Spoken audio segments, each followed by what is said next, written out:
Welcome back to Whiteboard Finance. My name is Marko and I'm here to help you master your money and build your wealth. If you're interested in the stock market, entrepreneurship, or personal finance, this is definitely the channel to subscribe to.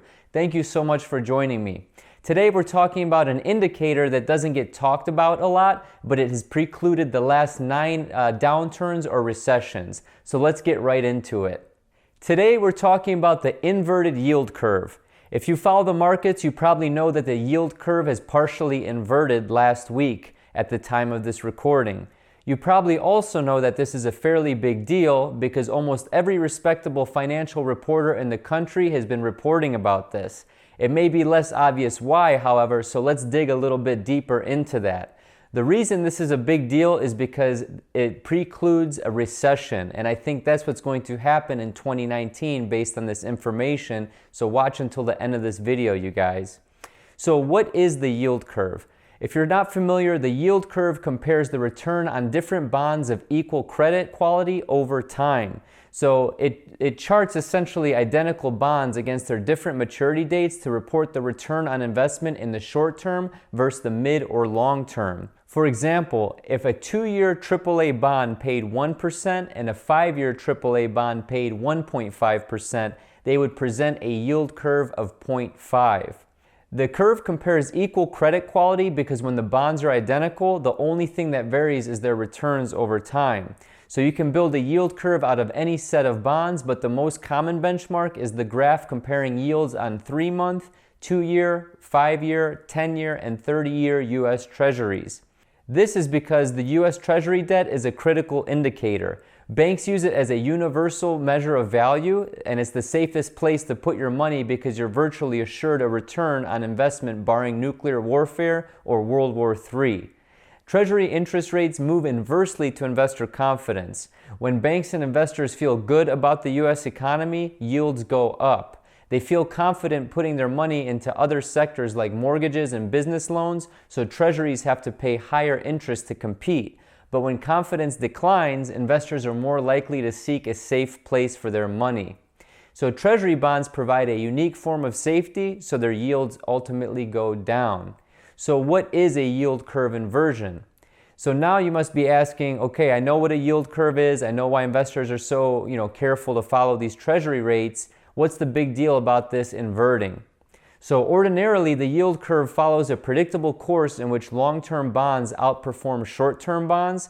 Basically, the government pays more to borrow money for a longer period of time. This is known as a positive yield curve, and that's what's historically true because the difference between a long-term return and a short-term one is positive.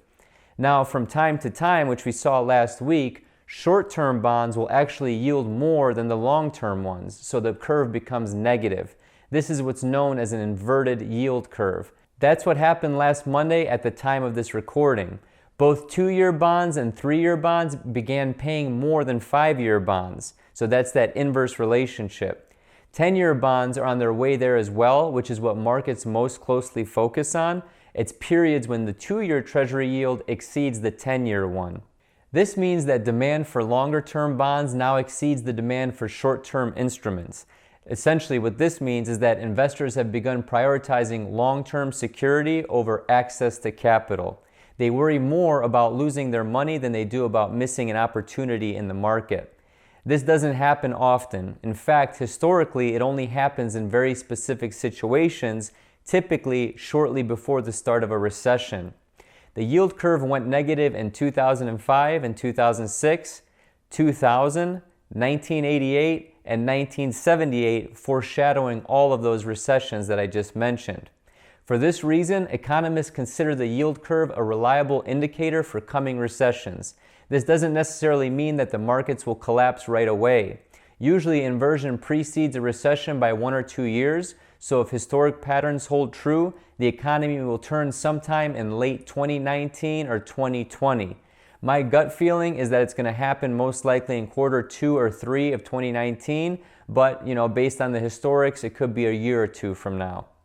It's important to note that this is a correlation and not causation, however. Bond prices don't necessarily drive a recession, they just signal how bankers see the market overall. So let's look at some other recession indicators as well, just because we're on the subject.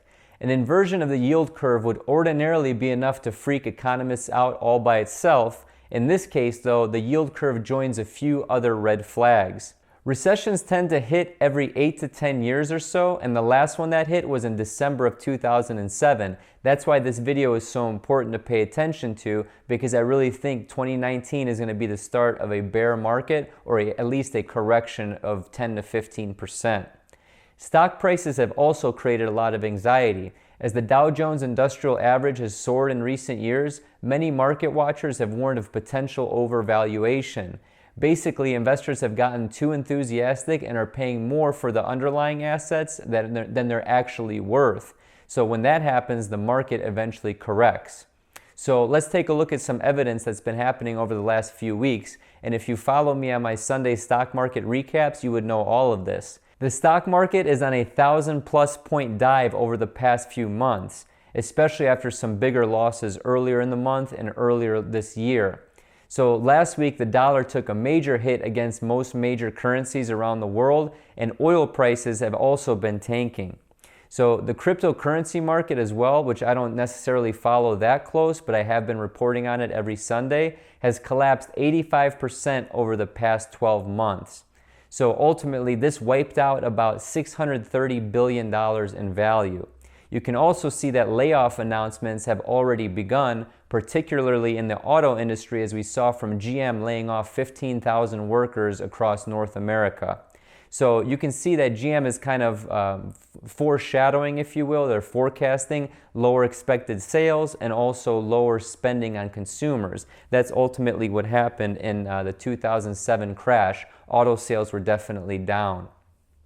So the undeclared trade war that Donald Trump started with most of America's trading partners has also spooked investors and industries alike. Despite government efforts to ease the pain of higher prices, core sectors like agriculture and manufacturing report that business has slowed down, and as I mentioned, General Motors personnel have confirmed that the company's layoffs were due to tariff-driven steel prices. So all in all, today we learned about what an inverted yield curve is. I also gave some foreshadowing about some other indicators of why a recession may be coming in 2019 and beyond. My gut feeling is that I do think that there will be a correction here in the upcoming months, and I really hope that you learned something from this video. If you've never heard of an inverted yield curve, I'm glad you learned something today, and I hope I brought you value. If I did, please consider subscribing if you haven't already, and share this video with one friend. I would greatly appreciate it. Thank you so much, everybody, and have a prosperous day.